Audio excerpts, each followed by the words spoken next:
the wonder of a bright sunny morning. We are gifted with such this morning. Welcome to Morning Devotions. We're very glad you're here. Thanks to Jeanette for a beautiful prelude again. We're delighted to welcome Travis Hartman, pastor of the North Liberty Church of the Brethren. He's been here many times before. Travis also has some connections to Camp Mac, so you may have run into him there in the past. Travis has served at North Liberty for a little over 3 years. He's married to Brittany, and they have 2 children, Micah and Kylie. They enjoy going to state parks and zoos. I didn't know that before. Will you turn to number 567 in the blue hymnal? Thanks to Dennis Metzger also for serving as our tech this morning. We're grateful, Dennis. 567, How Firm a Foundation. We'll sing the first 3 verses.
And good morning.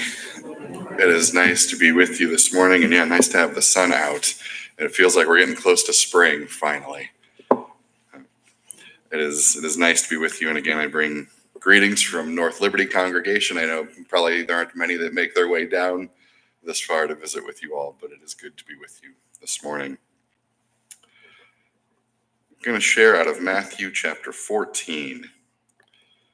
Verses 22 through 33. It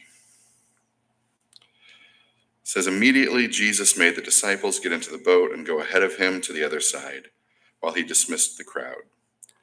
And after he had dismissed them, he went up on a mountainside by himself to pray. And later that night he was there alone, and the boat was already a considerable distance from land, buffeted by the waves, because the wind was against it. And shortly before dawn, Jesus went out to them walking on the lake. When the disciples saw him walking on the lake, they were terrified. "It's a ghost," they said, and cried out in fear. But Jesus immediately said to them, "Take courage, it is I. Don't be afraid." "Lord, if it's you," Peter replied, "tell me to come to you on the water." "Come," he said. Then Peter got down off the boat, walked on the water, and came toward Jesus. But when he saw the wind, he was afraid and began to sink, and cried out, "Lord, save me." Immediately Jesus reached out his hand and caught him. "You of little faith," he said, "why did you doubt?" And when they climbed into the boat, the wind died down. Then those who were in the boat worshipped him, saying, "Truly, you are the Son of God." To begin, I want to read a little bit out of the Church Covenant Bible Studies, Life of Peter by Joel Klein. I appreciated some of the words that he shared, and I want to start with that before I share some reflections as well. For Jesus, the path to renewal and refreshment is a time of prayerful solitude. But Jesus knows that for the disciples, many of whom had spent much of their lives on the sea rowing and fishing, being in familiar waters once again might well replenish their souls. And so while Jesus goes up on a mountain to pray, he urges the disciples to travel across the Sea of Galilee. And a sudden storm, for which the Sea of Galilee is notorious, arises, and the disciples find themselves struggling, their boat battered by the wind and waves. In the meantime, Jesus begins to walk around the seacoast to meet the disciples and notice that they are in distress out on the sea. And in Mark's telling of this story, there is an intriguing line which reads, Jesus intended to pass them by. Not out of callousness, but far more likely, Jesus is trusting that this might be the difficulty the disciples could handle on their own. Nevertheless, familiar as many of the disciples were with the sea, this is apparently a storm of alarming proportions. And so not only are the disciples fearful about the storm, but now their terror increases as they assume they are seeing a ghost. Though the 12 cry out in fear, Jesus speaks calmly to them, offering words of assurance, "Take heart, it is I." And then Jesus continues, "Do not be afraid." How often Jesus urges his followers to put aside their fears, and in this instance, Peter takes him seriously. This is probably one of the most remembered stories about Peter. And Peter has quite a few that we could choose to remember, because he was a very, I'll use the term brash personality in deciding to do certain things. But a couple other things that I want to highlight this morning. The first one is that I think Jesus is showing us the importance of that spiritual renewal in our own lives. What is happening right here, it's just after the feeding of the thousands. And again, he had been around this very large crowd of people pushing in and wanting something from him. And so now he needed that time to rejuvenate, that time to relax a little bit. And it says here that for him, that meant going up and going away and praying and spending time with God. And in what I'd read this morning from Joel Klein, he kind of guesses that maybe he thought the same for the disciples. That look, they're used to fishing. They like being on a boat. That would not be my idea of rejuvenating, being out and being on a boat. That's not what I want to do. So I can align myself more with Jesus. I would rather be alone, be quiet, be outside in nature if I could, and experience God that way, and to have that refresh me. And we see that Jesus wanted that, not only for himself, because again, we remember the divinity of Jesus, but the human side is here as well. And here we really see that he needed that time, just as we do. And he was trying to give that to his disciples as well as they were traveling out, to give them, something that they knew and that they understood and that could really kind of help them, because they're going through a very strange, turbulent time for themselves as well. A lot of things are changing, and hey, why don't I just let them do what they know how to do? And maybe they'll be a little bit renewed for what is ahead of them. And so Jesus is setting this up for himself to succeed and have renewal, and for the disciples as well. And he's giving us that example, that this is something that we need in our lives also. We all go through the times where we hit the end of our rope spiritually, and we need to stop and have God refill us. And it's important that we understand how that happens in our lives. It's probably taken us some trial and error at different points to figure out what really helps us spiritually. I am an introverted person by nature, so I would rather be by myself to get a little bit more renewal than to go and be around a bunch of other people. There are others who would rather be around others and having conversations and feeling the Spirit moving in that way. So for some of us, it might be silence and being alone with God. For others, it might be in groups. It might be listening to music. It might be having conversations. But we need to figure out what that is that helps us to have that renewal and to make sure that we are doing that in our lives. I also want to point out, and it wasn't in Matthew, but in Mark, it references that Jesus was going to just continue around the lake and kind of let them struggle for a little bit. And again, when you first read that idea, that it seems a little callous. It seems a little bit like, well, wait a minute. If you can help them, shouldn't you help them? But as Joel Klein said, and I tend to agree, that Jesus was just going to let them be thinking they can handle this on their own. Which, as I thought about it then a little bit, I'm going, boy, then is God just letting us try and handle some things occasionally? Because we all have struggles. We all have the things that we go through. But there are going to be the times that I think we see here that God's going to let us work on it a little bit first and see if we can work our way through it before stepping in and kind of helping us work through it. One of those things that I think growing up we're told builds character. So I think this is God kind of building that spiritual character in us a little bit. That there are going to be the times that we're just going to have to struggle a little bit and try and sort some things out.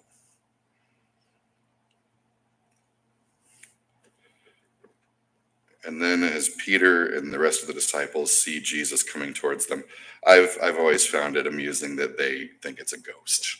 I'm not sure when the idea of a ghost showed up in history, but here they're concerned about the storm, but now there's this other thing that they have to be worried about. And just the number of distractions they're dealing with.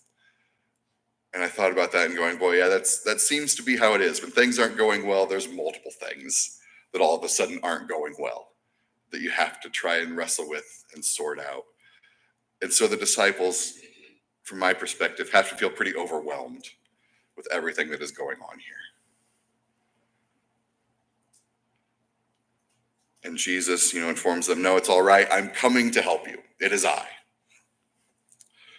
To which Peter being the spokesperson that Peter often is, well, show me that it's you. Give me some sort of evidence. I need some proof in what is going on here. There are many times that I can sympathize with Peter because I would like that proof. I want the evidence before I make a decision on things. Sometimes to my detriment, I wait and I'm looking for the absolute proof on some things. And so Jesus tells him, well, you know what? How about you just come out here with me? And Peter, of course, steps out, not thinking all of this through. I would have to guess not thinking all of this through, because you don't just do these things. And so he steps out, and it's fine at first, until he realizes everything else that is going on around him.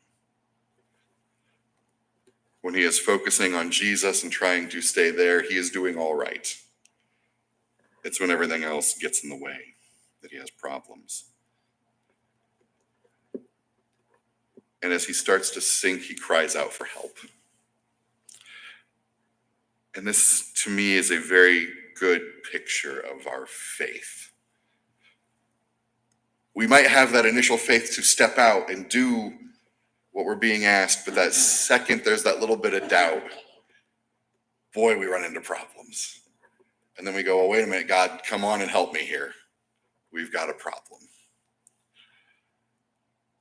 And in such a short little span, I like this because in my own life, I'm sure I've done the same thing, where I've stepped out trusting that this is the right thing to be doing. But the second it starts to go south, I go, whoa, hold on. I'm not sure about this anymore. And so Peter kind of encapsulates so much in this short little scene of what is happening to him. And so I know there have been times that I've had doubts and have to, shout out to God to save me in the midst of things. And as Jesus asked him why he doubted, to me, it's obvious why I doubt. You don't walk on water. This isn't something that happens So of course once I realized everything, was a little bit worried. And here we see that the disciples then understand a little bit more of who Jesus is. Because once he's in the boat, they all worship him and say, well, truly, this is the Son of God. One of those moments where it becomes a little clearer for them. I want to circle back just a little bit. Because, of course, the disciples were worried when someone's out there walking on the water because, again, that doesn't happen. And then when Jesus says, well, it's me, Jesus appearing where they did not expect him to be. And I'm guessing that has happened in all of our lives to some degree or another. When I was working at camp, one of the groups that would come in were AA and NA, so Alcoholics Anonymous and Narcotics Anonymous. They would have weekends where they would have people from all over come, and I'll describe them as rough-looking characters by most of our perspectives. But they were some of the gracious and loving people that I probably dealt with at camp. And in my mind, I had to go, this is meeting Jesus in a place I didn't expect. And so had to change a little bit of my own thinking on some of that, to where Jesus was appearing where I wouldn't have thought he would have. And so I think that is also maybe a side point to all of this, but one that I think is very important that we can pull out as well, is that we need to be on the lookout where Jesus is and where Jesus is working. I want to share a quote from a Benedictine sister named Joan Chitterster, where she said, confidence is the inner conviction that we are equal to whatever task is before us, that we are bright enough, strong enough, powerful enough to meet a challenge and best it. Hope, on the other hand, is what sustains us when we have little or no confidence left. And so with this story of Peter walking on the water and seeing that hope in God that he could have when all of his own confidence was gone, reminds me that we have that hope that God is working. Whether we see it or not, God is at work. And so I think reading through all of this, it reminds me of whatever confidence I might have in myself is going to stall out at some point. But I always have that great hope in God and that God is at work. If you join me in prayer.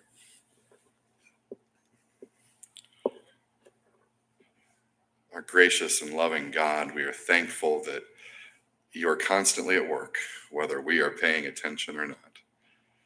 So help us to step out when we need to, and to put our confidence in you and to trust in you. And that when our confidence in ourselves fails, or help us to remember that hope that you are there with us, God. And just help us to be looking for the unexpected places where we will see you. It's in Jesus' name. Amen.